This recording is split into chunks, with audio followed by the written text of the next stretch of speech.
दारूच्या दिवसात तेच आहे.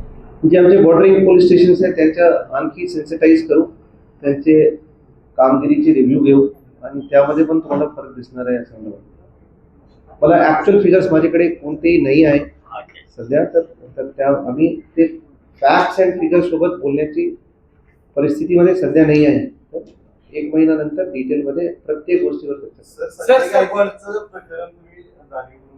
प्रभावीपणे कारवाई होणे अपेक्षित आहे. ते पण करतो मी. ते सांगितलं मी 20 मिनिटापूर्वी चार्ज घेतलंय. बरेचसे मतलब क्राईम मध्ये एक्झॅक्ट जे बायफर्केशन्स आहे मला माहित नाही, परंतु मला विश्वास आहे की मी उद्या गेमसाठी मुंबईला जात आहे. 3 दिवसानंतर परत येणार आहे. त्यानंतर एक एक करून सर्वांचे रिव्ह्यू घेऊ आणि 3 महिन्यानंतर जेव्हा असे डिटेलमध्ये भेटू तर प्रत्येक प्रश्नावर उत्तर माझ्याकडे असणार आहे.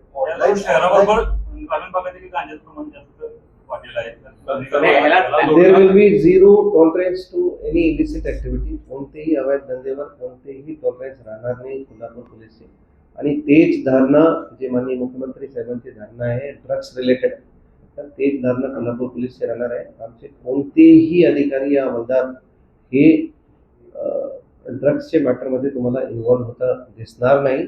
अगर दिसले तर त्याच्यावर कठोरात मतलब द मोस्ट स्ट्रिंजेंट पनिशमेंट जे आहे ते करण्याची आमची गरज. मागील आठवड्यात ऑनलाईन गेमिंगमुळे बघितले 2 आत्महत्या झाल्या आहेत, बघितले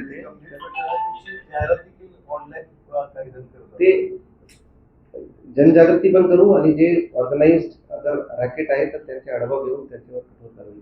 लहान मुलांचा गुन्ह्यांमध्ये वाढता या ठिकाणी सहभाग दिसून येते. हत्यारे घेऊन आदिवासी खुलेआम करताना दिसून येतात. परतच्या आहारी जाताना ते दिसत आहेत आणि जे पॉलिटिकल लीडर आहेत त्यांना सपोर्ट करताना सुद्धा काही टोळ्यांना दिसत आहेत.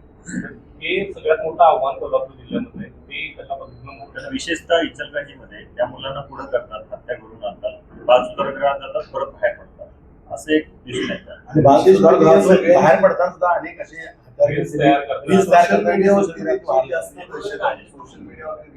असे लोकांवर कठोर कारवाई करू. ते प्रोव्हिजन आहे जुव्हेनाइल जस्टिस ऍक्ट मध्ये की जुव्हेनाइलला अडल्ट ट्रीट करण्याची, अगर हिनस क्राईम असला तर त्यांना अडल्ट ट्रीट करण्याचे प्रोव्हिजन आहे आणि अडल्ट सारखे ट्रायल करण्याचे पण प्रोव्हिजन आहे.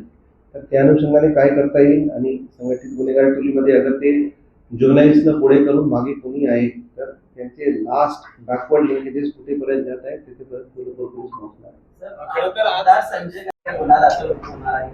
मला याबद्दल माहिती नाही आहे, मी माहिती घेऊन सांगतो. या संदर्भात आज संध्याकाळी 5 वाजता राजारामपुरी पोलिसांना भेट द्यायला यायचे. एकूणच परिस्थिती चिघळण्याची शक्यता, कायदा सुव्यवस्था बिघडण्याची शक्यता सुद्धा. काय आव्हान तिथे डिटेल बंदोबस्त आम्ही लावू आणि कायदा सुव्यवस्थेचे प्रश्न निर्माण होणार नाही यासाठी मी कारवाई करू. काय मॅटर आहे मला आता माहित नाही आहे, आता माहिती घेऊन त्या अनुषंगाने कारवाई करू. दुसरा विषय असा आहे, कर्नाटकात ही मोकावळी अशी प्रभावी कारवाई झाल्याशिवाय हे थांबणार नसेल.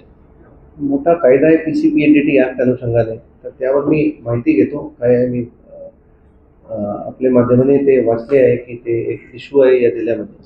तर त्यांच्यावर काय प्रभावी कारवाई करता येईल, कोणकोणते पॉकेट्स अफेक्टेड आहे, काय रिझन आहे आणि त्याच्यावर कठोर कारवाई निश्चित करतो. याचा काय आढावा घेणार आहे गेल्या 4-5 वर्षात जे गुन्हे घडले नक्की मी सांगितले ना, मागच्या 5 वर्षामध्ये जे झालं आहे त्याचे आढावा घेऊन आणि त्यावर कसे कठोर कारवाई करता येईल त्यावर विचार करू आणि त्यानंतर त्या अनुषंगाने कारवाई करू. माध्यमातून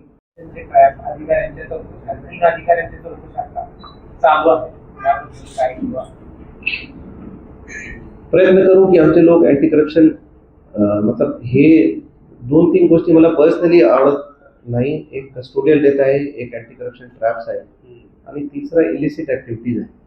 तर हे 3 वर कोल्हापूर पोलीस काम करणार आहे, मला विश्वास आहे.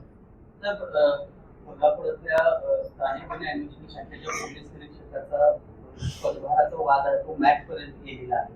आता राजकीय पक्ष देखील या संदर्भात प्रश्न विचारायला लागलेले आहेत आणि आपण माहिती या संदर्भात घेतलेली आहे. मी पहिल्यांदा इथे आणून पोलीस स्टेशन SP ऑफिस कसे आहे ते पहिले बघितले आहे, त्याबद्दल पण माहिती घेऊ. योगेश सर सोबत प्रॉपर आमचे हँडओव्हर होऊ शकले नाही कारण की कालपर्यंत दिदी सरांची इन्स्पेक्शन होते आणि सकाळी त्याला नागपूरला जायचं होतं.